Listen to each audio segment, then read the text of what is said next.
उत्तर प्रदेश में 2022 के चुनाव के लिए सभी सियासी दल अपनी कमर कस रहे हैं। आपको बता दें कि बीजेपी एक और सभी वर्गों के वोट साधने के लिए कोशिश में जुटी हुई है। युवाओं को लुभाने के लिए बीजेपी सरकार ने 1 करोड़ टैबलेट भी वितरित कर दिए, लेकिन पूर्व की समाजवादी सरकार भी लैपटॉप वितरित कर चुकी है, लेकिन उसके बाद भी यूपी में दोबारा सरकार रिपीट नहीं हो पाई। समाजवादी पार्टी के राष्ट्रीय अध्यक्ष अखिलेश यादव इन दिनों विजय रथ यात्रा को लेकर जनता के बीच जा रहे हैं। उनका कहना है कि समाजवादी पार्टी की विजय हो चुकी है, लेकिन यूपी की जनता 22 के चुनाव में बताएगी कि आखिर किसकी बनेगी इस बार सरकार। कभी लाल टोपी तो कभी अब्बा जान। और हाल ही में हुए ईडी के छापों पर भी समाजवादी पार्टी के राष्ट्रीय अध्यक्ष अखिलेश यादव ने पलटवार किया। उन्नाव में विजय रथ यात्रा की शुरुआत के दौरान उन्होंने पत्रकारों से वार्ता की और बताया कि किस तरह का असर इस बार के इलेक्शन में रहेगा। वहीं उन्होंने कहा कि ईडी के छापे जो पड़े हैं और पीयूष जैन को समाजवादी नेता बताया जा रहा है, ये एक तरह का षड्यंत्र है। यूपी की जनता समझदार है, वो इस बार बीजेपी के जुमलों में नहीं आने वाली। और सच में विजय रथ यात्रा के साथ इस जनसैलाब को देखकर आप भी कहेंगे कि शायद इस बार समाजवादी पार्टी की सरकार बनने वाली है, क्योंकि जो हुजूम, जो जनसैलाब देखने को मिला वो चौंका देने वाला था।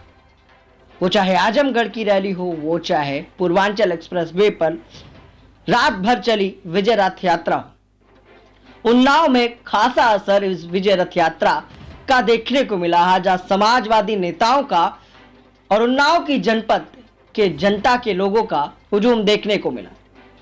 वहीं पे शूरवीर महात्मा जो वहां उन्नाव के रहे हैं, उनको भी अखिलेश यादव ने श्रद्धांजलि दी और उन्होंने उन्नाव की धरती को वीरों की धरती बताई। लेकिन आने वाले इलेक्शन में उन्नाव में जो विधानसभा सीटें हैं, उस पर क्या समाजवादी परचम लहराएगा? माहौल देखकर तो लगता है कि हाँ, इस बार सपा की सरकार बनेगी। आइए डालते हैं विजय रथ यात्रा पर एक नजर कि अखिलेश यादव का जोश और उन्नाव की जनता का साथ किस तरह से अखिलेश यादव को मिला। क्या ये साथ यूपी के इलेक्शन में भी मिलेगा? क्या बनेगी इस बार लाल टोपी वालों की सरकार? हम लगातार आपको दिखा रहे हैं कि लाल टोपी वालों की राय क्या है और बीजेपी सरकार के वादे और दावे कितने जमीनी स्तर पर उतर पाए। चाहे आंगनबाड़ियां हो, चाहे पीआरडी जवान हो, चाहे चौकीदार हो, चाहे आशा बहू, ये सभी राजधानी लखनऊ में आंदोलित कर रही।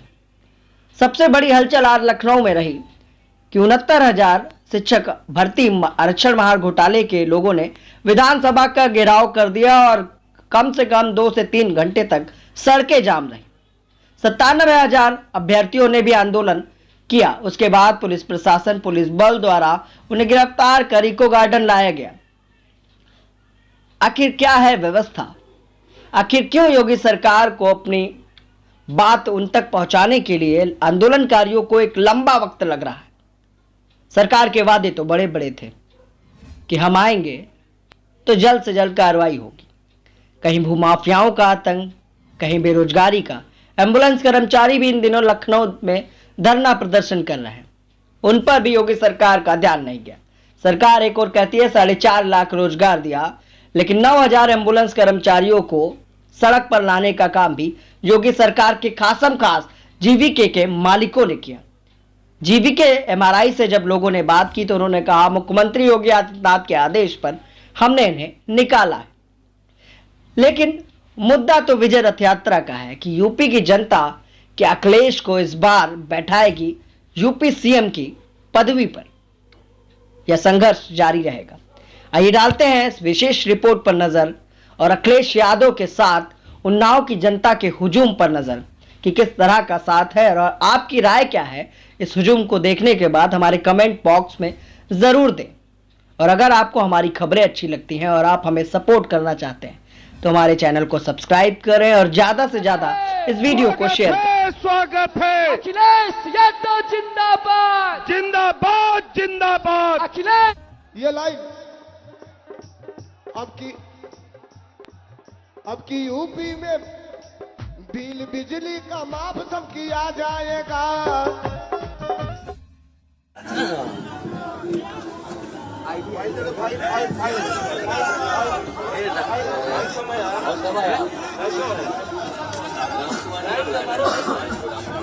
कुमार जी को क्यों कह रहे हैं?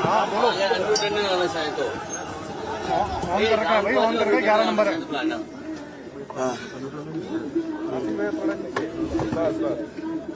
प्रेस के साथियों का बहुत बहुत धन्यवाद। लगातार समाजवादी रथ और लगातार जनता के बीच में समाजवादी रथ के माध्यम से समाजवादी पार्टी अपना आह्वान कर रही है और मुझे खुशी है इस बात की कि लगातार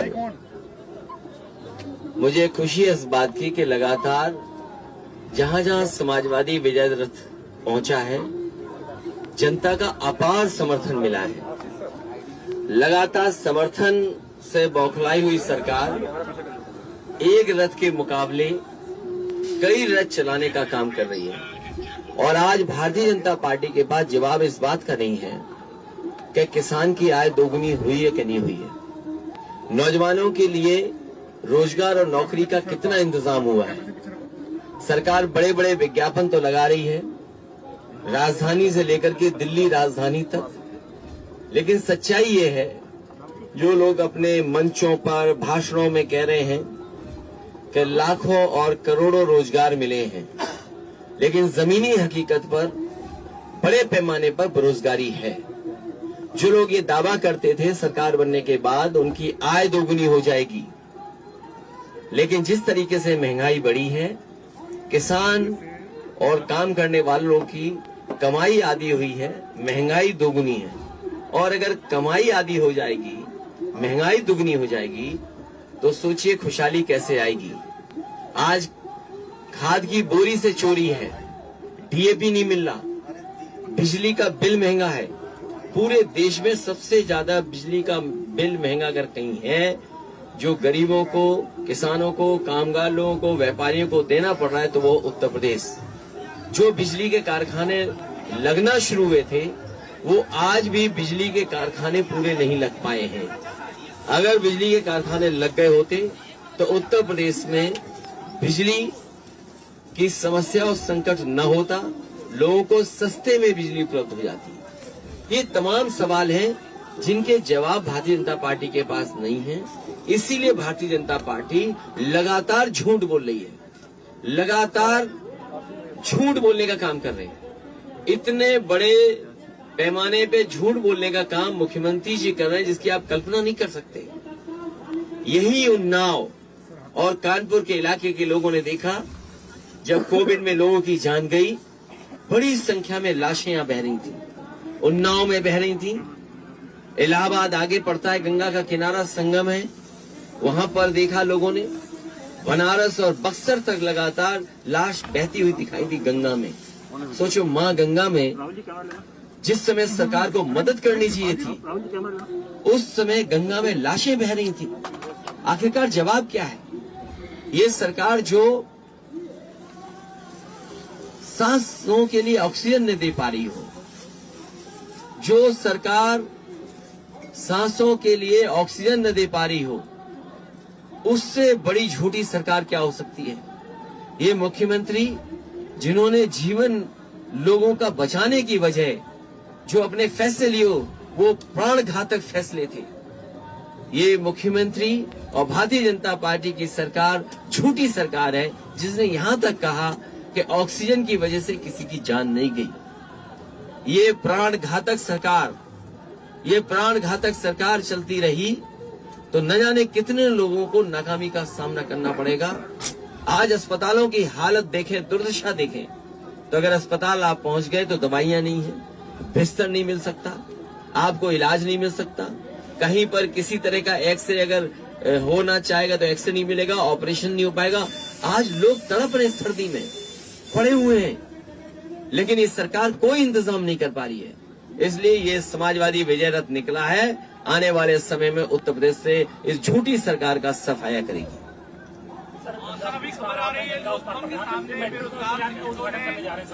जो उत्तर प्रदेश के झूठे मुख्यमंत्री हैं वो जब सुबह चले होंगे तो समाजवादी सरकार में जो ली गई थी गाड़ी उसमें बैठ करके निकले होंगे, और अगर हवाई यात्रा की होगी वो हेलीकॉप्टर से तो वो समाजवादी सरकार का खरीदा हुआ हेलीकॉप्टर से चले होंगे। जिस कार्यालय में लोक भवन में बैठते हैं वो भी समाजवादी सरकार का बनाया हुआ है। तो इसमें नया क्या है? जो समाजवादी सरकार ने दी थी मेट्रो, उसी का उद्घाटन करने जा रहे हैं। ये मेट्रो पहले बनकर के तैयार हो जाती, लेकिन हमारे मुख्यमंत्री नाकाम और अनुपयोगी मुख्यमंत्री ने समय लगा करके इतना समय लगाया कि आज 4.5 साल हो गए तब जाकर के पूरा हुआ है। अखिलेश जी मुख्यमंत्री जी का कहना है जनता का पैसा जो सपा बसपा वाले अपने घर बनाने में लगाया था आज दीवारों से इनकम टैक्स की रेट से निकल रहा है, इसीलिए नोटबंदी का विरोध करा था। मुख्यमंत्री जी से बड़ा झूठा मुख्यमंत्री कोई नहीं हो सकता धरती पर।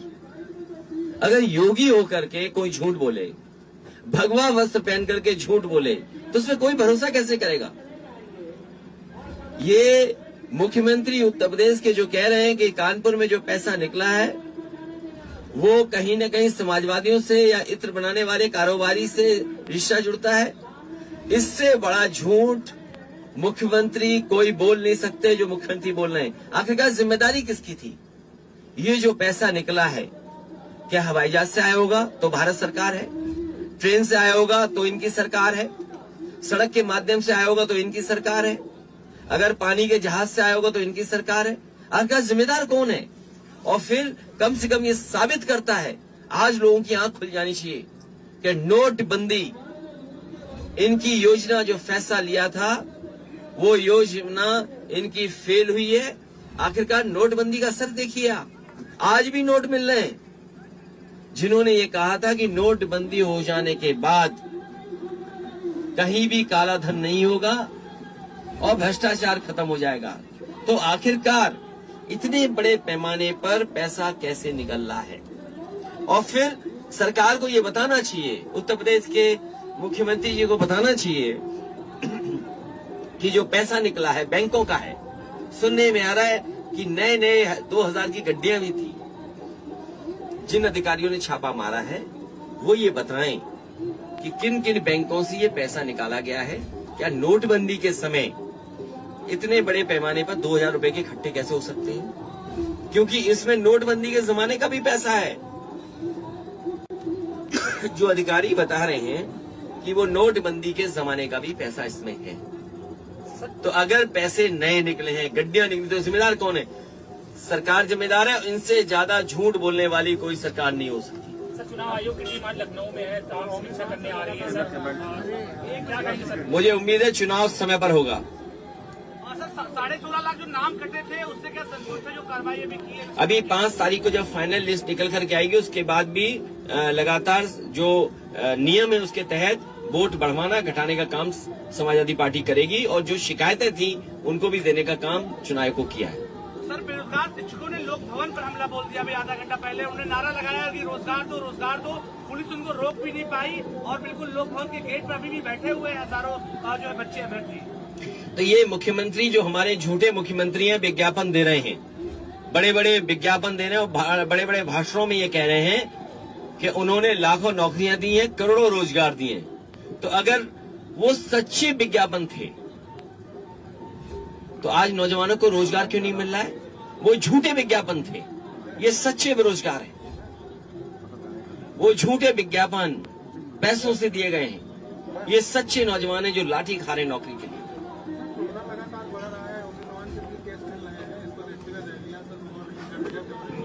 चुनाव आयोग जो कहेगा या जिस तरीके से ओमिक्रॉन दुनिया में फैल रहा है, जो नियम बनेंगे उसका पालन समाजवादी पार्टी करेगी। 1:30 बजे कानपुर में सर मेट्रो का उद्घाटन है। ये समाजवादी पार्टी की दी हुई मेट्रो का उद्घाटन है। मुझे खुशी है कि कानपुर के लोगों को मेट्रो मिलने जा रही है।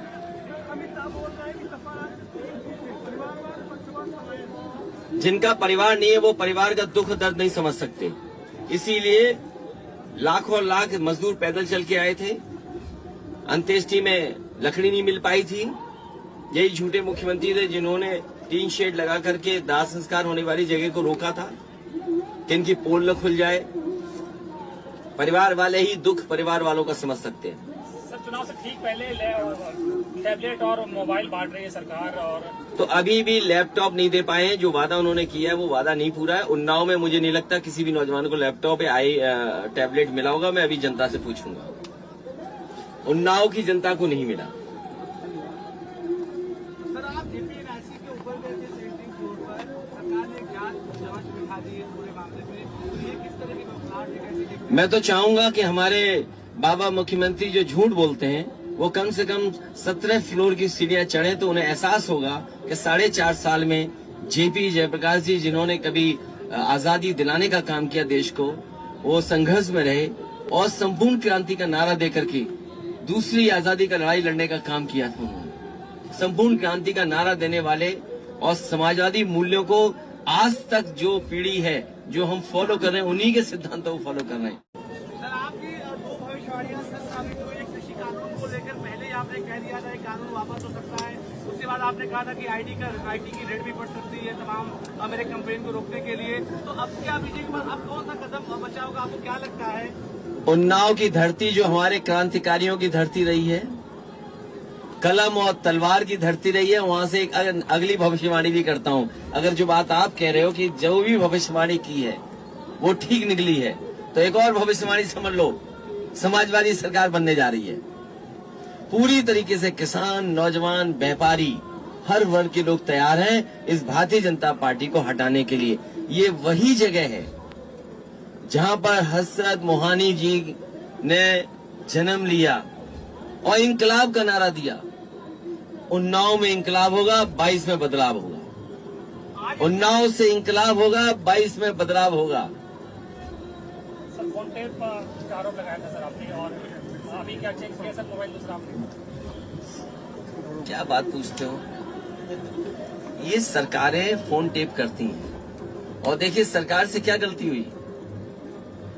पुष्पराज जैन ने जो इत्र बनाया था, आप लोगों के माध्यम से, पत्रकार साथियों के माध्यम से ये प्रचार किया गया कि वो समाजवादी पार्टी का है। दोपहर आते आते हमारे पास जागरूक पत्रकारों को भी समझ में आ गया समाजवादी पार्टी से कोई रिश्ता नहीं है, तो वो भी पलट गए दोपहर के बाद तक। सुबह तो यही हेडलाइन चल रही थी, समाजवादी पार्टी का इत्र कारोबारी। लेकिन मुझे खुशी है दोपहर आते आते हमारे पत्रकार साथी भी समझ गए कि समाजवादियों से कोई लेना देना नहीं है। आपको ये सोचना चाहिए कि गलत जगह छापा मार दिया बीजेपी ने, अपने ही कारोबारी पे छापा मार दिया, उसकी सीढ़ियां निकलवाइए। अगर एक एक भाजपा के नेता का नाम ना निकले तो बताइएगा। जो पीयूष जैन जिनके वो घर में छापा पड़ा है, जिनके यहाँ अभी भी नोट निकल रहे हैं, अब तो नोट निकलना बंद हो गए हैं। बेसमेंट में नोट निकले, दीवालों में नोट निकले, लॉकर्स में नोट निकले। जिम्मेदार कौन है? वो छापा मारना चाहते थे, इत्र वाले कहे, उसका नाम था पुष्पराज जैन, इनका नाम था पीयूष जैन। लगता है डिजिटल इंडिया की गलती हो गई, पुष्पराज जैन की जगह पीयूष जैन आ गए, तो पीयूष जैन के यहाँ छापा मार दिया। और सोचो क्या निकला। सोचिए उत्तर प्रदेश में इतना रुपया किसी का नहीं निकला होगा। जो सरकार में है वो बता सकते हैं रुपया कहां से आया है। जिनकी बैंकें हैं वो बता सकते हैं कि बैंकों से पैसा कब निकाला गया है। और अगर नई नई गड्डियां निकली हैं उसमें, तो जिस बैंक की गड्डी पर नाम लिखा होगा, जिस बैंक से निकला होगा, वो बैंक बता सकती है कि किस समय निकाला गया है। उसकी पर्ची पे भी लिखा होगा कि किस ब्रांच की है, किस तारीख की वो गड्डी है, और नंबरों से सरकार जान जाएगी आखिरकार कहां से निकला है पैसा। तो सोचो सरकार स्वीकार करेगी कि नहीं करेगी कि जो व्यापारी कहते थे और जो आम लोग कहते थे कि नोटबंदी से अर्थव्यवस्था नहीं बच सकती, नोटबंदी ने उनकी योजना फेल हुई है। जीएसटी जिस तरीके से लागू होनी चाहिए थी, जिस तरीके से जीएसटी का व्यापारियों को लाभ पहुंचना चाहिए था, वो जीएसटी भी योजना उनकी फेल हुई है। मेरे पत्रकार साथियों का बहुत बहुत धन्यवाद। मौसम थोड़ा खराब है लेकिन उसके बावजूद भी जनता का समर्थन मिल रहा है। ये समर्थन बता रहा है कि उन्नाव की धरती से क्रांतिकारी धरती रही है, साहित्यकारों की धरती रही है, बड़े बड़े यहाँ से राजनेता निकले हैं। राजनीतिक गलियारों में होकर के यहाँ की दिशा बदलने का काम यहाँ के तमाम महापुरुषों ने किया है। हमें उम्मीद है कि इस विजय रथ के बाद, समाजवादी विजय रथ के बाद भी बदलाव होगा। और जिस तरीके से समाजवादी पार्टी ने सबसे ज्यादा सीटें जीती थी, इस बार उन्नाव में पूरी की पूरी सीटें समाजवादी पार्टी की होंगी। आज नाम में तो 6 किलोमीटर कर रहे हैं सर। राजा राव बख्श सिंह जी का आज श्रद्धांजलि भी देता हूं मैं, और वो मंच से देना था, लेकिन मैं आपके बीच से ही कह दे रहा हूं। बहुत धन्यवाद।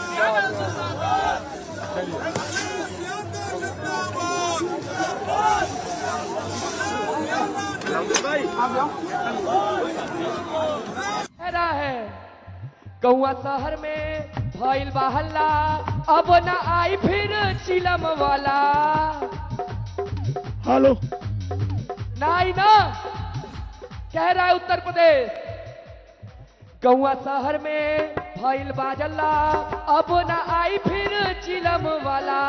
और उत्तर प्रदेश कह रहा है यूपी में बहुमत अकेला होई, अब की यूपी में भी बंगाल वाला अखिलेश यादव जिंदाबाद, अखिलेश सभी यादव साथियों से स्वागत अनुरोध है। है, कृपया रथ के आसपास जगह खाली कर दें। अखिलेश यादव जिंदाबाद, अखिलेश यादव जिंदाबाद, अखिलेश यादव जिंदाबाद, अखिलेश यादव जिंदाबाद। पार्टी का एक एक कार्यकर्ता, मैं आप सबका बहुत बहुत धन्यवाद और आभार प्रकट करना चाहता हूं। मैं देख रहा हूं समाजवादी विजय रथ के आसपास चाहे बड़ा मंच हो, उसके बाद एक और मंच है, फिर एक और मंच अपने आप बन गया है, छत भी मंच है, और पूरा मैदान हमें भरा दिखाई दे रहा है। यहां उपस्थित आप सब लोगों का मैं बहुत बहुत धन्यवाद और आभार प्रकट करूंगा। हमारे साथ राम कुमार जी हैं, पूर्व सांसद अनु टंडन जी, समाजवादी पार्टी के जिलाध्यक्ष, पार्टी के पूर्व जिलाध्यक्ष, और उस मंच पे हमें दिखाई दे रहे हैं अरुण शंकर शुक्ला जी, सीके त्रिपाठी जी, पूर्वा के हमारे पूर्व विधायक उदय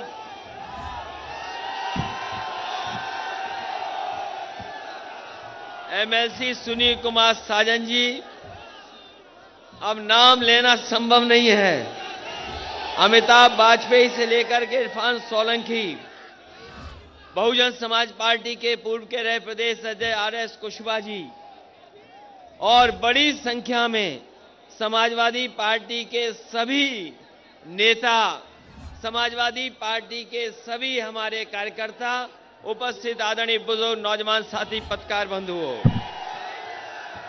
मैं बधाई देना चाहता हूं आपको इस ऐतिहासिक कार्यक्रम के लिए।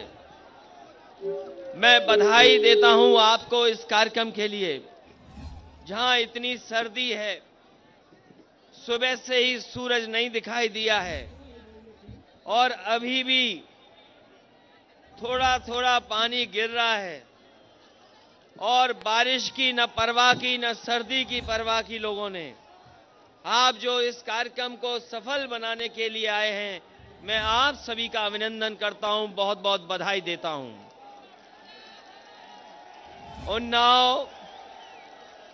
उन्नाव का इतिहास कलम का इतिहास रहा है, उन्नाव का इतिहास तलवार का इतिहास रहा है। ये हमारी धरती जो कलम और तलवार से के नाम से भी जानी जाती है, जहां पर